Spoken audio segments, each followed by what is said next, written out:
পিলখানায় BDR সদর দপ্তরে ২০০৯ সালে সংঘটিত বর্বরিত হত্যাকাণ্ডে শহীদ সেনা সদস্যদের প্রতি গভীর শ্রদ্ধা নিবেদন করেছেন রাষ্ট্রপতি মোহাম্মদ শাহাবুদ্দিন ও প্রধানমন্ত্রী তারেক রহমান।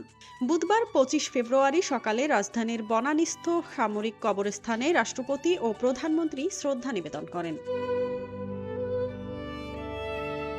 এদিন সকাল ১০টার দিকে বনানী সামরিক কবরস্থানে বীর শহীদদের স্মৃতিস্তম্ভে প্রথমে পুষ্পস্তবক অর্পণ করেন রাষ্ট্রপতি। এরপর পুষ্পস্তবক অর্পণ করে শহীদদের স্মৃতির প্রতি গভীর সম্মান জানান প্রধানমন্ত্রী তারেক রহমান। পুষ্পস্তবক অর্পণ শেষে রাষ্ট্রপতি ও প্রধানমন্ত্রী কিছুক্ষণ নীরবে দাঁড়িয়ে থাকেন।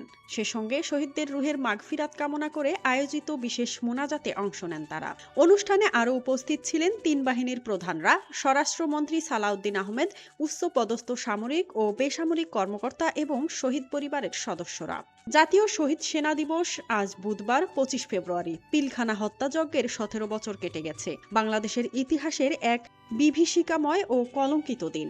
রাজধানীর পিলখানায় তৎকালীন বিডিআর বর্তমান বর্ডার গার্ড বাংলাদেশ বিজিবি সদর দপ্তরে বিদ্রোহের নামে ৫৭ জন চৌকস সেনা কর্মকর্তা সহ ৭৪ জনকে নৃশংসভাবে হত্যা করা হয়। আজ সেই বর্বরচিত হত্যাকাণ্ডের ১৭তম বার্ষিকী, যা এখন রাষ্ট্রীয়ভাবে শহীদ সেনা দিবস হিসেবে পালিত হচ্ছে। মাঝহাবিন মৌ, ডেস্ক রিপোর্ট, RNB নিউজ।